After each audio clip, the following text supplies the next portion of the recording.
All right, it's a great pleasure to be here at this fantastic symposium today and to give a talk about our work. And I thought about, I want to talk about recent work. And this is in various subjects. And I actually gave a pitch of sort of that we can use nanotechnology. We heard already this afternoon so many tools that we can use. And those are super interesting to resolve things at a molecular scale. And as David already said, I mean, I came from solid state physics and electronic transport, and I changed my field to biology, coming from this molecular electronics and now studying the live world.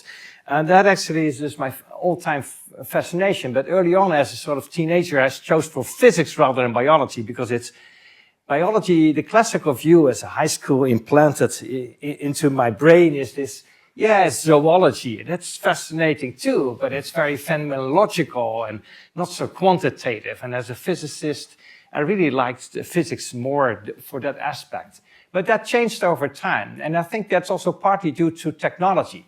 Now, there's, of course, a famous history of technology contributing to science, opening new worlds. We're here at the MRC. There are so many cryo-EMs, and they really show a new world in ways that we couldn't do like 20 years ago, right? Well, I'm from Delft. This is Antony van Leeuwenhoek, already sort of like 3 centuries ago, developed an instrument. This is his microscope. Oh, excuse me about that. Sorry about that. Yeah, this microscope. Wrong button here. Yeah. This one here. And that allowed him to see a new world of small animals, as he called it, right? And he discovered bacteria 3 centuries ago. So that's a new world, and that gave rise to the field of microbiology. And here we have another Delft guy, Martinus Beijerinck. You may not have heard of him, but he discovered tobacco mosaic viruses, the first virus really isolated, showing that it's a small organism, a biological entity smaller than bacteria.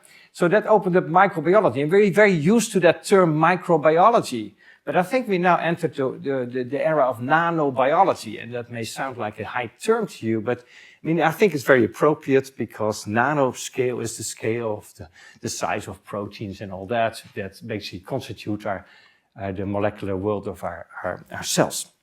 Now, nanotechnology is the instruments that we can use to study and manipulate that nanoscale biological world. This is some wonderful example from Don Eigler from the 90s, when the first nanotechnology, the single molecule, single atom tools were developed. This, what you see here, actually, every dot is a metal atom, a noble gas atom on a metal surface here. And what Don Eigler could do is to do scanning probe microscope and take one of those things and put it at a surface. And so build a quarter, half, 3/4, full circle of these atoms on a surface. And then you see sort of a metal interference wave appearing at the metal surface.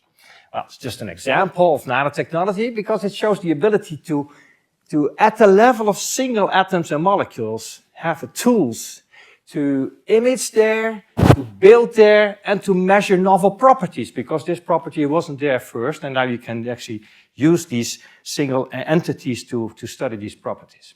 So for me, nanotechnology is a toolbox that we can now also employ in biology. And that's what we've been doing in the last, the whole community, John and many other people, doing in the last decades. So in my talk, I will give you 3 examples where you show that imaging is very powerful. That's not much of a surprise, because many of us, almost all of us, will use microscopes. But I'm still myself amazed that if you're at a microscope, you see a single molecule blinking. I'm this person of 2 meters, and there's something happening on the 2 nanometer scale that I can actually see. So I find that still amazing. You can measure quantitatively on proteins, and we can also start building with these tools. So that's the theme of this talk. So I show you some particular research examples of the power of this nanotechnology to do some biology. And the first topic revolves all about genome structure, which already is a very old subject. You see here these wonderful pictures from Walter Fleming, microscopy pictures, 1882. That's a long time ago, 1.5 centuries. So we're studying chromosome structure already for a very long time. And still we have many questions, and still there's many recent developments in understanding chromosome structure. Here you see actually interphase, and then towards mitosis, you see basically the famous mitotic spindle separating the two, the daughter chromatids. Our current view is actually that in the nucleus of the cell, every chromosome occupies a certain territory, and if you zoom in, there's compartments. And if you zoom in, the basic motif of our chromosome polymer wire is actually loops. Okay? And if you zoom in at the stem of these loops, you often find a complex, which is so-called, goes by the name SMC complexes, goes by the name like condensin, cohesin, SMC5-6. These SMC complexes are the star of this first part of the talk. SMC stands for structural maintenance of chromosome, for proteins, and they're very large, 50 nanometer, 50 nanometer large. They cold call here, a cold call protein here, and then this intrinsically disordered glycine, connecting it, making it basically a circularly connected protein complex with a couple of subunits there. And these play the major role in orchestrating and regulating our chromosomes. And these are very well conserved from bacteria to human. And basically, the first part of this talk is about this excitement that we discovered that there's a process called DNA loop extrusion. So, as I told you, there's the stem of the loops are these protein complexes, and this simple cartoon, artist impression, of course, and I'll show you some real data in a minute, is basically showing the idea that there's a protein complex landing on a DNA and it's starting to make a loop. And that is basically of major importance in many aspects. So these different families of SMC proteins, condensin, cohesin, SMC5-6, are involved in anything, in mitosis, in condensing your chromosomes, in the centromere definition, in DNA repair, in gene regulation, long-distance gene regulation, recombination in meiosis, viral silencing, and actually they're not just academic interest, actually there's very severe diseases. If you have cohesin deficiencies, you get a Cornelia de Lange syndrome, for example, like this girl, or they're involved in certain cancers and all that. So these are very important proteins that are there, and we just recently discovered they're actually molecular motors, which is, I find, very special.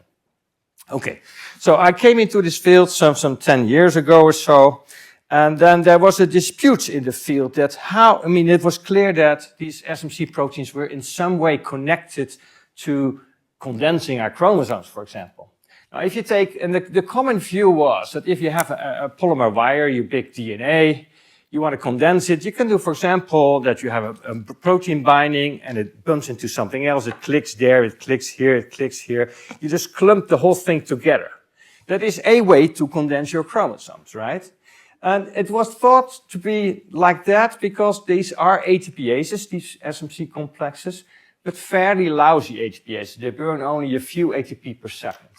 There was another hypothesis called DNA loop extrusion, where the idea is very different, namely the following, that you clamp such a thing and then you extrude a loop of DNA and another one and so forth. And this is a very efficient and elegant way to also condense your chromosome. This actually, if you trace down the history, the idea of DNA loops goes back to 1983 even, where people proposed this, and Riggs and Naismith proposed this. But it was only sort of until 2016 or so that people started to come up with more particular hypothesis that this might be a way. But this, and if so, this could be very elegantly explaining, for example, the formation of mitotic chromosomes. Because if you have your own self, you only basically condense your own DNA and not a replicated copy of the DNA. So it would automatically lead to this kind of self-assembly of mitotic chromosomes. But these are polymer simulations, and it was still very controversial. So then we came with all our single molecule techniques. So visualization with scanning probe microscopy, visualization optically with, for example, DNA curtains and all that. And John already explained to you magnetic tweezers, where you have a bead.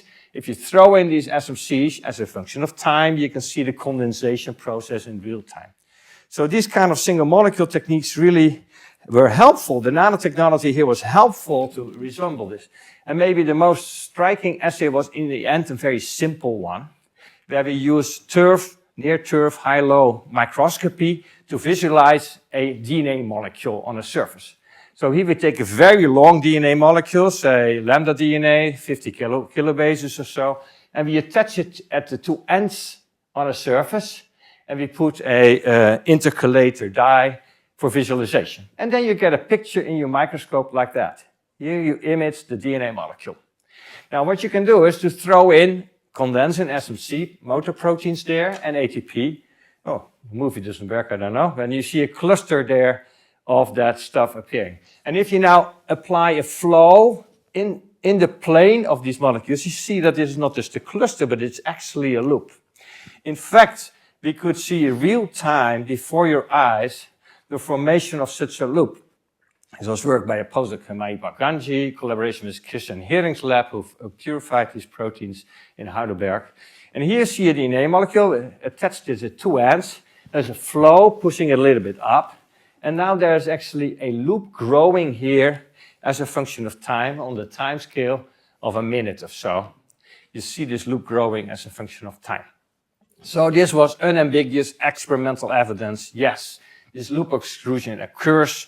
There's really a motor at the base of these loops that makes these loops, that extrudes these loops over time. And then of course, lots of biophysics questions could be answered. For example, the first one is that they found these are very asymmetric loop extruders, so they don't extrude loops like that, but more like they bind it and extrude from one side, the loops, for example. You could see that, of course, they needed ATP, fuel there. They have a remarkable rate. They can extrude these loops. This is a kilobase per second. Okay. That's a lot, right? I mean, we're used to polymerases that make a step every few tenths of milliseconds of a base. Here we talk about in a second a kilobase of DNA that's transferred. On the other hand, there's a very low stalling force of a fraction of a piconewton only. So they're very fast, but very weak motors. And associated with that, they probably make very large steps of hundreds of base pairs per step and many tens of nanometers per step, which indeed later on we quantified in actual biophysical measurements. So summing up this earlier result, what we found is that there's a novel type of molecular motor and that we didn't recognize. I find it already astonishing, right? We're talking 40 years after the discovery of kinesin motors and all that. We discover a motor that's processing our DNA, and it's absolutely important for our chromosome structure and regulation. And so it's very exciting. So we have this novel motor. And in the last few years, we've been sort of now expanding all kind of measurements on what happens when two motors run into each other at high concentrations. They make phase condensates. We measure the step size, and we look at supercoiling effects. Okay, I'm going to show you a few recent results of this long list of things that we did since then. For example, we asked this question, what happens if we don't do these experiments merely on bare DNA, but we fill up the DNA with nucleosomes or other binding proteins? Because actual DNA is, of course, is fully covered with all kind of binding proteins in our cells. So this work by a postdoc Prajan in our lab. So the question we asked, the first question we asked is, like, what happens? Suppose we have such a loop extruding motor, and it runs into an object which is bound on the DNA, like a binding protein, CRISPR-Cas or a nucleosome or whatever. What will happen? Will it go off? Will it block the loop extrusion? That's the end of the experiment. Will it proceed, put it basically into the loop? What will happen with some such encounters? Well, here you see a couple of experiments. Here you see an experiment. This is the same type of experiment. We visualize the DNA with some bound proteins on there, like you see here. And now we see a loop appearing. As a function of time, the loop proceeds, runs into this roadblock here. This is a CRISPR-Cas in this particular case. And now you see that after a few seconds, actually it's gone into the loop. So you see here a case clearly where the object is bypassed. It's simply put into the loop, right? Here you see another example of blocking, right? Here we see basically the same thing. A loop is starting and it runs into this object, runs here, and then basically over 6 minutes, it's staying there. It's blocked. Okay, so we do experiments like that. We have an assay where now actually we don't use so much the actual visualization because of the low stall force that is actually messing up our quantitation a bit. So we use this assay where we have a very floppy DNA and we measure the mean square displacement of this object. If it's very floppy, this is large. If it starts making this loop, it's basically tensing up the DNA. Therefore, the mean square displacement is going smaller.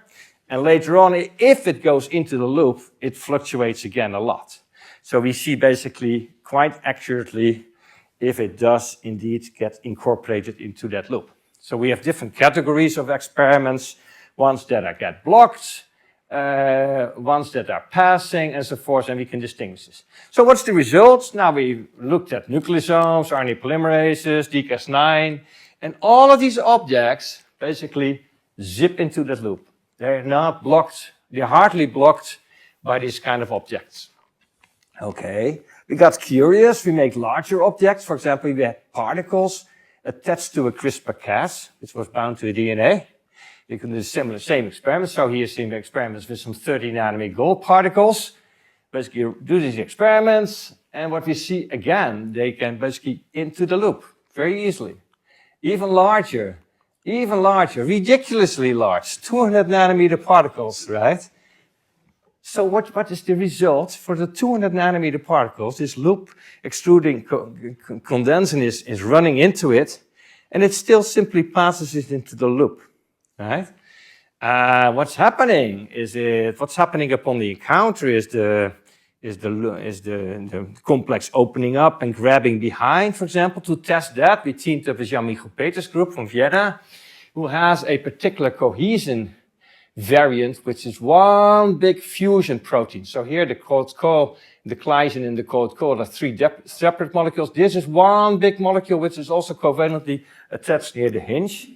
Even that did loop extrude, and even that did pass the particles into the loop. So this made us conclude that actually counter to the common wisdom at that time is actually that there is, oh, I'm missing a slide here, I think. Yeah, what happened? Anyway, okay, I can tell you this thing, sorry about that. Is that actually there's a non-topological mechanism. It's not topologically embraced. So the DNA could embrace the complex could embrace the DNA topologically or pseudo-topologically. What I showed you here, this is a pseudo-topological encapsulament of the DNA, or non-topologically.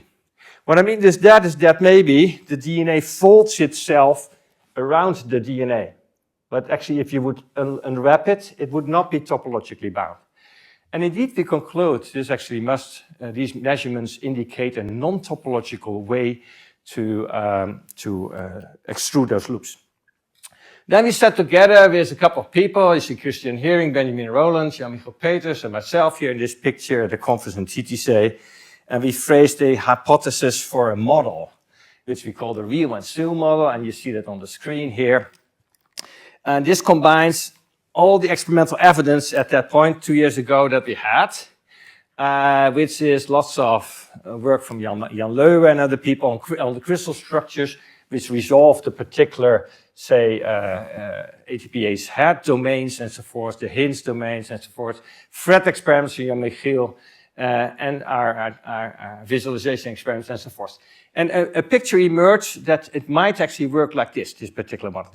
It looks a bit complicated, but let me talk you through this. There's this complicated greenish thing, that's the SMC complex.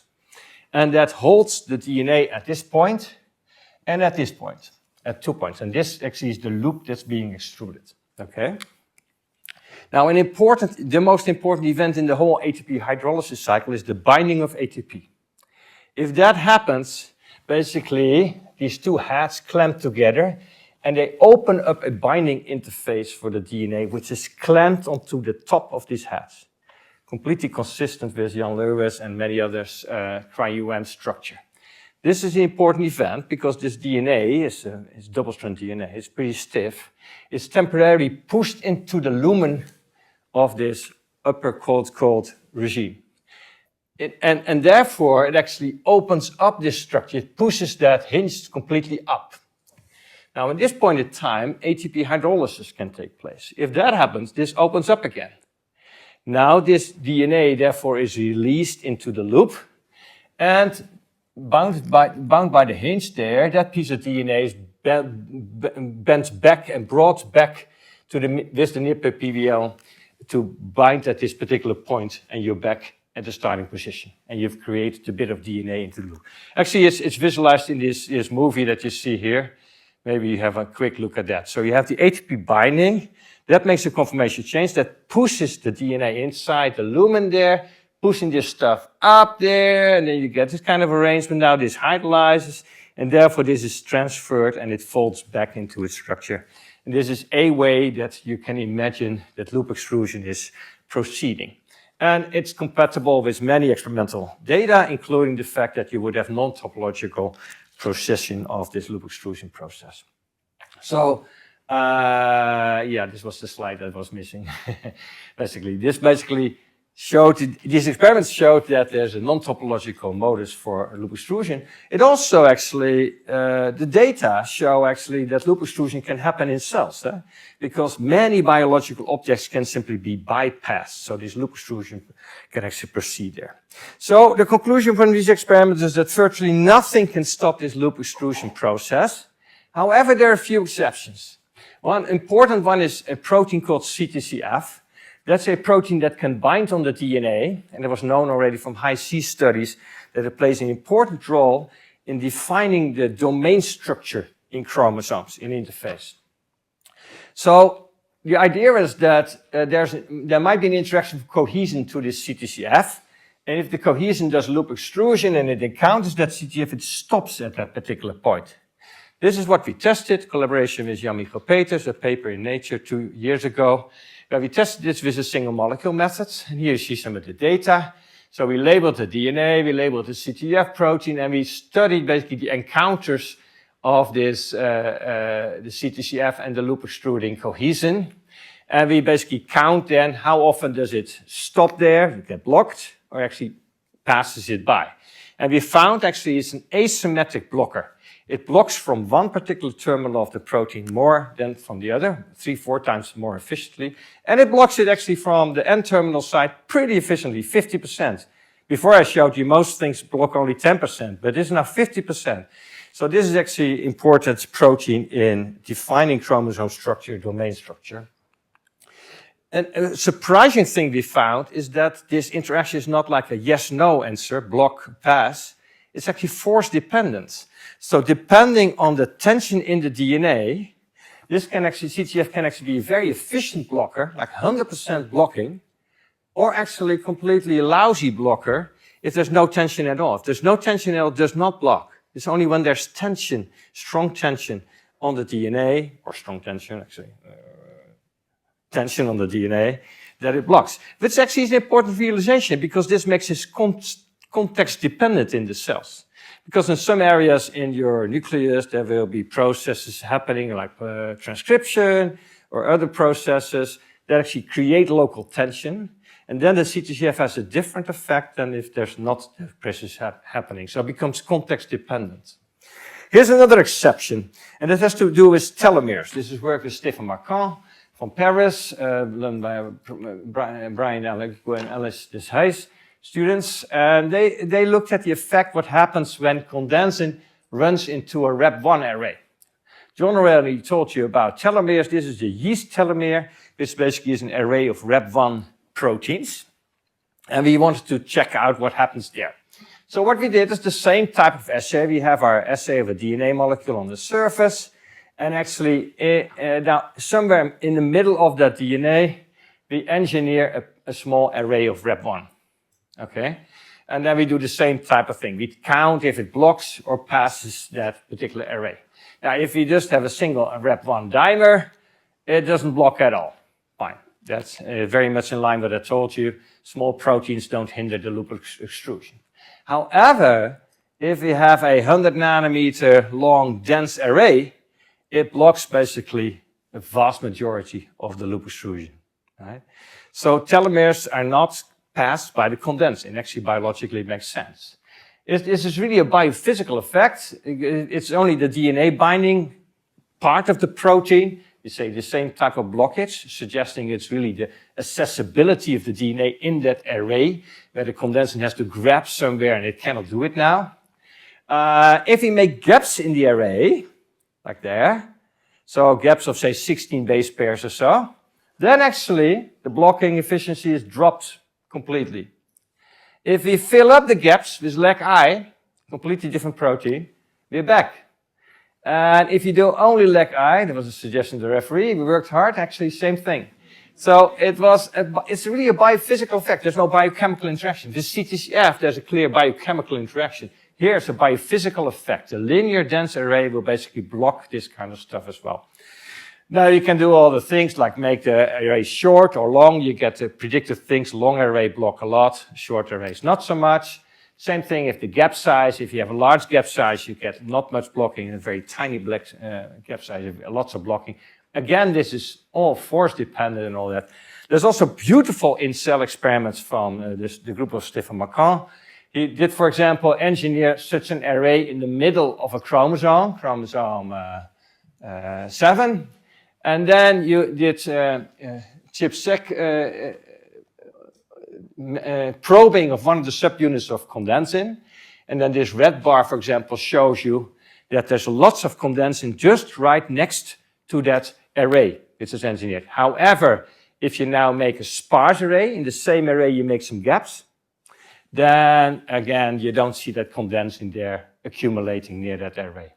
And this is one of the cell experiments. He has different ones. For example, if you look at chromosome proximity of two fluorophores near an array that's different if there's condensin there or not. So it's a beautiful example where in vitro and in vivo experiments show exactly the same thing. Right. So these SMC proteins are a new class of molecular motor proteins with very interesting biophysical properties. And just yesterday night, I threw in a couple more slides on the biophysical properties because I'm very excited about it. And I thought John would also already introduce these magnetic tweezers for force spectroscopy. And indeed, obviously, if you have a magnetic tweezer like that, like a bead, a DNA in a glass slide, if you throw in that stuff, you make that loop, the bead will go down. Now, you can use that for force spectroscopy to measure the step size, for example. And indeed, if you zoom in at very low force with the right conditions on the magnetic tweezer, you can actually resolve the steps.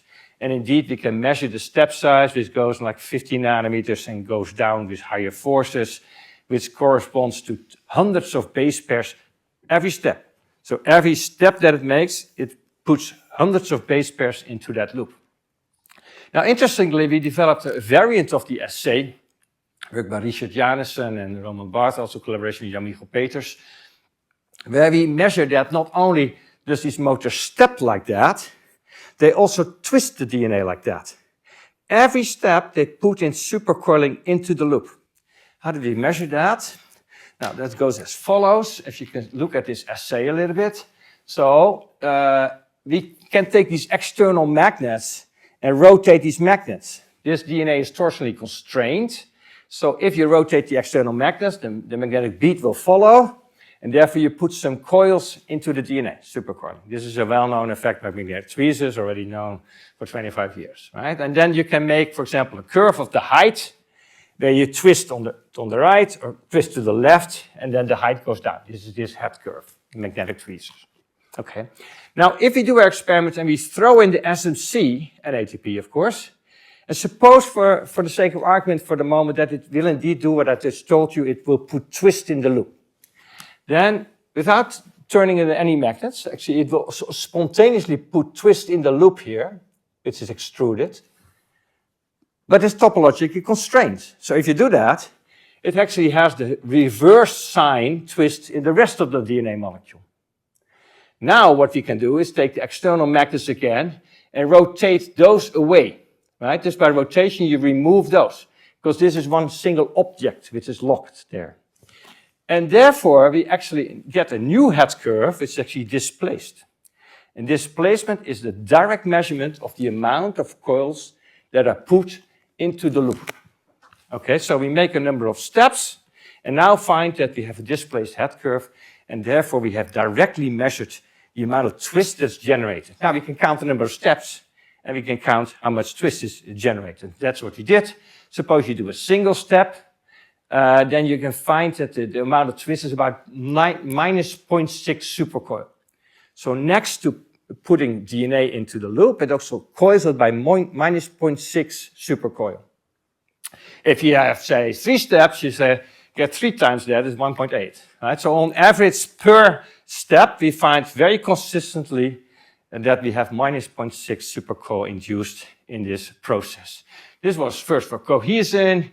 We can measure these properties. Interestingly, the amount of supercoils is the same if we induce this with a small step, so we do this, or with a large step. Suppose we make a very large step. The amount of supercoils is the same. Well, that's already very special.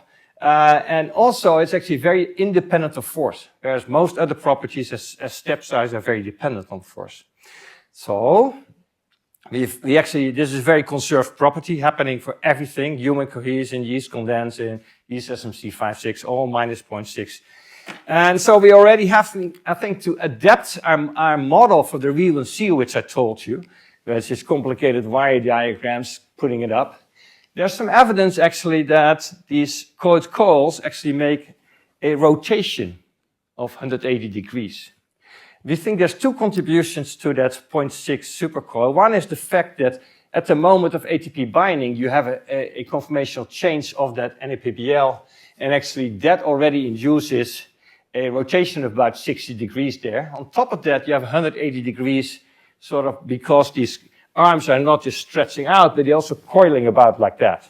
And if you combine that, you get ballpark something already of the right order of magnitude. So we think that can be accounted for. So summing up, in this first part of the talk, which was also the longest, don't worry about it, I showed you, which I find very exciting, a novel type of molecular motor. And most of the discoveries there were made by just visualization. Visualization of the DNA and checking what happens there. And we found that they can pass huge roadblock, that they have a non-topological way to loop extrude, that linear proteins arrays and CTCF really stall it, and that there's interesting properties such as the supercoiling, also supercoiling. And they must have huge effects, right? Because that goes two ways. If these SMC motors put supercoils in the loops, that's interesting for the loops, but also for the rest of the DNA, because as much supercoil they put here, the reverse sign is in the rest of the DNA. So this already makes a new modus of interaction with transcription and other processes, for example. All right, let's switch gears a bit. I was telling you about using nanotechnology for different biological questions. So the second one is basically, can we measure on single proteins with nanopores? This is an old dream of nanotechnology to, for example, make a small hole and then traverse a DNA molecule through that for DNA sequencing. The idea of the experiment is really very simple. So you have a small hole, you put that in a membrane in an aquarium, you fill the aquarium with some salty water, you put a voltage on, and then there's, of course, an ion current running through the hole. Now, if the DNA, which is a negative molecule, it goes from minus to plus, if it's transferred in a linear way through there, it will actually temporarily block the ion current. If you stick it in, there's less ions going there, and you can, it's just a sensor. It's just a sensor for a molecule. It's the Coulter counter from the 1950s, but then at a molecular scale. Now, this super simple idea, which was around already 25, 35 years ago, works. You have these sensors, you can build this, and nowadays even sort of like been developed by Oxford Nanopore Technologies into a commercial device in other companies, where indeed you pass it through a biological pore, for example, and you read off ion current signals, and it's so sensitive that tiny difference between the different bases and combinations of bases give you a signal that you can actually translate into a sequencing signal. So that's DNA sequencing, which was solved sort of 10 years ago. Since then, of course, the field is moving on, and in my lab, we're basically using these nanopores now only for sort of proteins. So we still developed a couple of novel nanotechnologies, make rotors on nanopores and so on. I won't talk about that. We also work on nuclear pore complexes. But let me today talk about protein sequencing. Can we use this for protein sequencing? Not DNA sequencing, but the sequencing of proteins.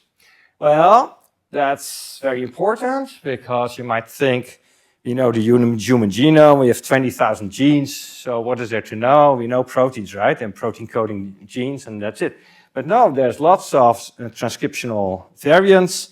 So lots of variants already at the transcriptome level. But at the proteome level, there's millions of protein variants. Millions, really, not 20,000, but millions. So you basically would like to know what is in your cells. You want to have tools to actually measure what's there. Right. So there are techniques, Edmond degradation, mass spec. These are there, and they do work to an extent. They're huge machines, they're very expensive, and they have their own limitations, such as low abundance proteins are difficult to measure in a sea of other proteins, things like that. So there's a dream in the field to develop single molecule detectors, and that can be done with fluorescence techniques or nanopores. I will talk here about nanopores. Well, then you have to realize, if we start a project like that, it's really challenging because they're mixed charged. There's 20 amino acids, not 4 bases. There's hydrophobic, hydrophilic. They're folded. You don't have a PCR like in DNA sequencing. You just cannot amplify a single protein to lots of copies or so. Anyway, we got started, and there's work from a postdoc Henry Brinkhoff in my lab, and there we developed this approach, and that works quite nice. So basically, we hijack DNA sequencing here. So in DNA sequencing, you basically pull a DNA molecule through a nanopore. You don't do that spontaneously driven by a field, because that would be much too fast. Because then you need a minimal voltage to get it in, but once it's there, it zips through. So every base spends only less than a microsecond in the nanopore. That's too fast to actually get reliable information. So you have to slow it down. And the trick to do that is to take a polymerase or a helicase that actually binds to the DNA and makes a slow step. Every 10 or 100 milliseconds, you have it make a step. And then it steps this part of the DNA through the nanopore, right? This steps of about 0.3 nanometers, 3 angstroms.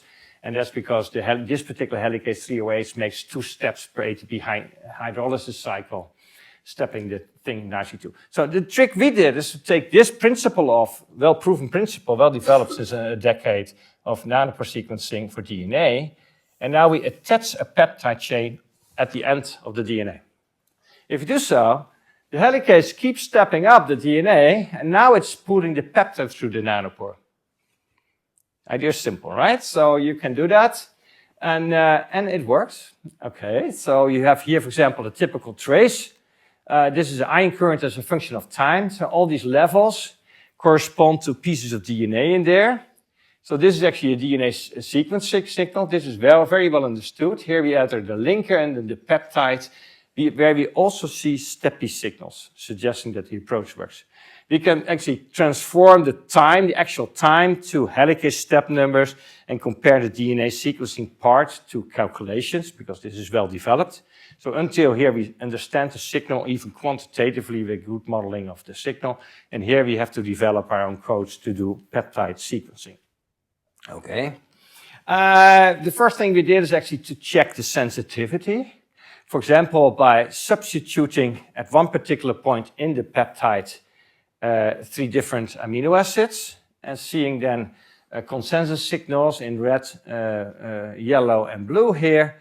And you see that even a single amino acid chain substitution makes a quite different current trace there, showing the extreme sensitivity. These nanopores are super sensitive.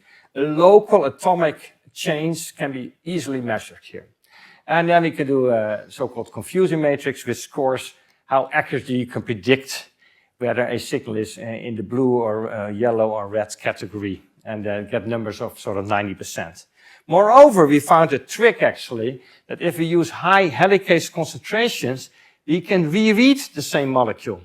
The very same molecule. We first transferred it, and then we do it again and again. How does that work? Basically, we have a helicase pulling up the DNA peptide construct. If it reaches the peptide, it's a DNA helicase, so it cannot walk on the peptide, it falls off. But if in the meantime a new helicase that's basically docked on the back of this helicase, this will fall off, but now we are back at the situation, it will zip in through the voltage, like here, and start it again. So we can reread, not only once, we can reread tens or hundreds of times. This makes the single read accuracy super high, single molecule read accuracy. Because you can reread and get the reading areas, errors, you can take them out. All right, so we extended this approach actually not only to measure sort of proteins, peptide fragments, but to actually look at particular PTMs, so post-translational modifications. So proteins can, of course, be modified by chemical groups, and most proteins in our cells actually are. You see here a list of the sort of abundancy of phosphorylation, acetylation, glycosylation, amylation, and so forth. On the log scale here, so phosphorylation is by far the most important ones, but there's many tens of different possible PTMs, and you want to see if this technique can actually measure that. And here it is, work by Innova in my lab. It's basically compared, say, a peptide with or without a single phosphorylation PTM. And here you see basically the difference very clearly distinguished. So yes, we can measure that. And not only that, here we can also do things that mass spec cannot do. For example, here you see two serines in a peptide, where the first and the second one can be both not phosphorylated, or one phosphorylated, or the other, or both, right? And you see the four variants very clearly distinguished here. And say if you have the first or the second, so you have the positional information of which one is PTM, which has a PTM, and that you cannot get by mass spectrometry by principle, because it has the same charge and length in both cases. Again, we get very high single read accuracy. So this is an example where we are in the process of developing protein sequencing, and I would say de novo sequencing is still far out, but identification, so reference sequencing, like fingerprinting, that's already very, very possible. And there are companies now very close to releasing commercial products to do that for you, like Portal or Oxford Nanopore Technologies. So we can do that. Okay, so in the last part, the last 10 minutes or 8 minutes or something like that, if that's okay, David, yes? I will say something about building. Because, the last decades, we have used single molecule technology, nanotechnology, to study so much DNA-protein interactions, so many issues in biological sciences. But can we also start building life up from the bottom, right? I mean, some biologists would call me naive, but I like it. We have living objects like a cell, but if you would shake this up, you have the same components in a test tube. This is clearly not alive. This doesn't work. This does work. So what is it in the arrangements of atoms in time and space that make that work? So what are the fundamental minimal requirements to make objects a living object? So what is life, if you want to say it in a very general sense? Well, we know all kind of properties of living systems, like life can sustain itself in homeostasis, which is already very, very, very non-trivial. It can grow and divide, can sense and respond, it can evolve, and all these properties that non-living objects don't have, that combination. There have been, of course, many efforts so far already. There's famous efforts from Craig Venter, for example, who took mycoplasma cells and stripped those, the genomes to the bare minimum, and he found the bare minimum of sort of like 470 genes. And yeah, okay, I'm a physicist, 470 is a lot, right? I count one too many or something. 470 is like discouraging much. But that's sort of what he found. And so if you think about the boundary between life and non-life, basically he hits a barrier of getting simpler. In the Netherlands, in Europe, in Germany, and many other places now as well, in US, Asia, there's a sort of more a bottom-up approach. Can we start sort of huge in vitro reconstitution, where we just bring molecules together and build with these molecules, and we have some big consortia. Now, there the great advantage, of course, is you know what you put in. You know exactly, you put, I don't know, tens of components in, you know what they are, right? But how to integrate all that into functional units? We take a bit of a modular approach in our research efforts. We have a big national consortium which I'm leading, where some people are doing metabolic units to try to build ATP homeostasis. Other people work on cell division, other people work on synthetic genome. And then we will try to integrate that, which is actually quite a challenge. But now we have a new project called Evolve, and okay, this was the selling slide for that thing, and so we will cross the gap between non-live and live, whatever. But we will actually also really use active learning to help us survey the parameter space, because it's so huge, and so rational design from the bottom up is actually hitting some barriers. So the basic approach there is that with a large group of 30 PIs in the Netherlands, we're trying to put molecules in vesicles and then through a number of evolutionary cycles to try to build functionalities of living systems in a living object. It's a 10-year program with a lot of funding there. Of course, that is in the end then actual research. This was more like the selling managerial overview of the project. In my own lab, I'm a physicist. I don't know anything about metabolism. It's too difficult for me. But we can do things with forces and shapes and structures and things like that. So my own efforts are mostly focused on cell division. And here you have if you have an object like a cell, you want to basically break the symmetry and then deform that object along that symmetry axis, and then in the end split it by abscission into two daughter cells. That's the basic phenomena of cell division. And we're studying all these aspects to some extent. So, for example, we developed techniques to generate vesicles, liposomes on chip. So we have this, what we call OLA, octanol-assisted liposome assembly, where we have a multi-fork structure that forms these kind of things, and this spontaneously split of octanol droppers, and then we left this beautiful liposomes. We can even mechanically split these by running into a sort of triangular shaped blockade thing, but that's cheating because it's possible, but it's very fragile. It needs very fine tuning of conditions to do that. We've studied the symmetry breaking, most famously done by Min proteins. Here you see an example of Min proteins in nanofabricated chambers. You can do it also in vesicles. There's also lots of work by Peter Svile in this area. We can put filaments in vesicles. Here you see some FTSE filaments. And then we studied, for example, in actual cells with Seamus Holden and Ethan Garner, some of the work that these FTSE filaments are sort of treadmilling around the circumference, and they're basically associated with a shrinking ring of this FTSE, associated with the deformation of these cells. And we can do this final stage of abscission. And just in the 3 minutes that are left in my talk, I will give you an example of a recent work that we did in this area. And this relates to a protein called dynamin A, which is involved in bacterial sporulation in Streptomyces organisms. And there was a previous work from Mark Brankamp on this, who worked actually on fusion rather than fission. So basically he put this dynamin A and had a GUV and SUVs, a small uniluminal vesicles and a giant luminal vesicles, and saw this fusion process being promoted by dynamin A proteins.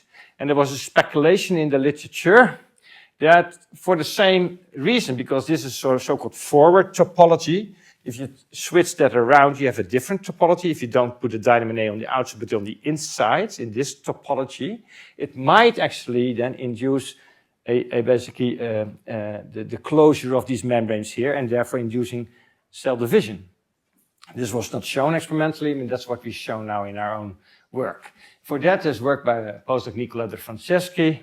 He did some deformations of liposomes. He first developed a technique to deform these liposomes. That's done by some DNA crosses which are cholesterol anchored.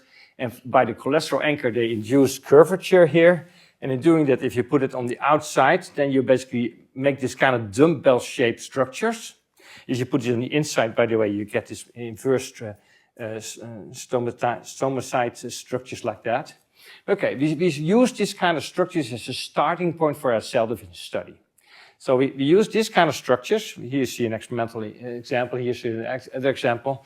And now we do this where we encapsulate in our technique inside some dynamin A proteins. Okay, and if you do that, here's what we find. The dynamin A basically assembles at the neck. So it's a curvature sensing protein that assembles at the necks of these dumbbells. So you can see a single example here. You see this whole series of stuff here, which is already nice. And now we basically start probing what it does there. And we do this by FREP experiments. So basically in the FREP experiment, we FREP half of the membrane fluorophores of this kind of thing. And then over time, this grows back because fluorophores in this membrane can flow across that junction to the other side, right? If it's a connected structure like this dumbbell.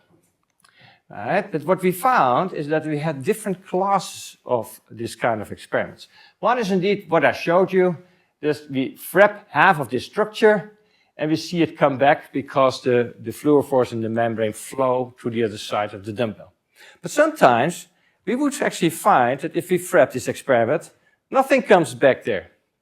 And sometimes we find something intermediate. I mean, it sounds a bit silly, but there's really three distinct classes there. So we actually interpret this as being, this is actually an open neck, where the dynamin A didn't do anything. Here actually it induced hemiscission, and this is full scission. In hemiscission you basically fuse these particular lipid membranes, but not yet these ones. So you get this particular arrangement. And if you have that, indeed the fluorophores on the outer leaflet would actually flow into the other part, but on the inner leaflet they cannot. So you get a partial recovery in the FREP. Anyway, we did the statistics on that, and in our published data we find actually that with dynamin A, we get a lot of this hemiscission and full scission. And actually, these numbers actually with follow-up work have improved to much higher numbers as well. So with dynamin A, we get actually scission there. Now, if you think about that, that's quite a thing, because now we have actually a single protein system that can work as a scission machinery here. Say, at least from a synthetic cell perspective, that's very attractive, right? Because there's, in biology, we know lots of systems like the escort systems or the dynamin A systems, the bacterial dynamin A's, the human there's the snare proteins and all that. And they work in these two different geometries, from the inside, from the outside, in forward and reverse topology. But this complicated slide is basically zooming in on this particular thing where we put these dynamin A's on the inside of these dumbbell-shaped structures, and in doing so, they then establish a division system. This is very exciting. So, summing up this third part of my talk, I showed you some example where we start building these biological molecules rather than only studying biological molecules.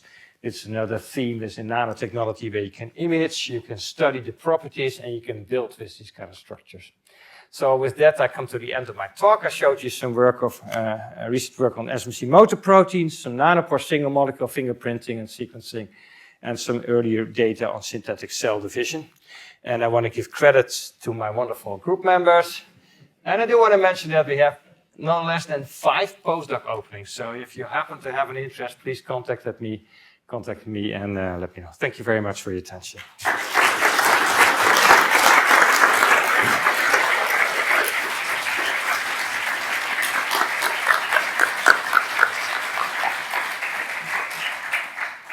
I'm sure there will be more than a few questions. Ken? So on your telomeric barrier on the SMC, is it specific for telomeric proteins, or if you could arrays of other proteins? It's not specific for the telomeric proteins, because we showed, for example, with LAC-I arrays, if you make a long, dense array of LAC-I, which doesn't have any telomeric function at all, it also works. So actually the telomeres prevent condensing passage and therefore slipping off and therefore lack of condensation of DNA near telomeres by just a physical mechanism, by having a physical dense long array. It's just amazing, both the breadth and the depth that you're able to cover. An interesting point that you made that I wasn't aware of is that the main limitation for protein sequencing would be that A, you're sensitive for a stretch that's about 10 amino acids long. Yes.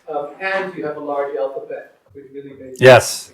So, Can I briefly explain it to the audience, because we discussed this in the coffee break. But the idea is that in a nanopore sequencing, you have that nanopore. It's probing, say, a DNA molecule there, right? It is not one base there. It's a DNA sequencing, one base setting the current. It's actually a stretch of, say, 5 bases there. So and that's due to a geometric spreading resistance and thermal fluctuations. That combination makes that you have so-called K-mer of 5 bases.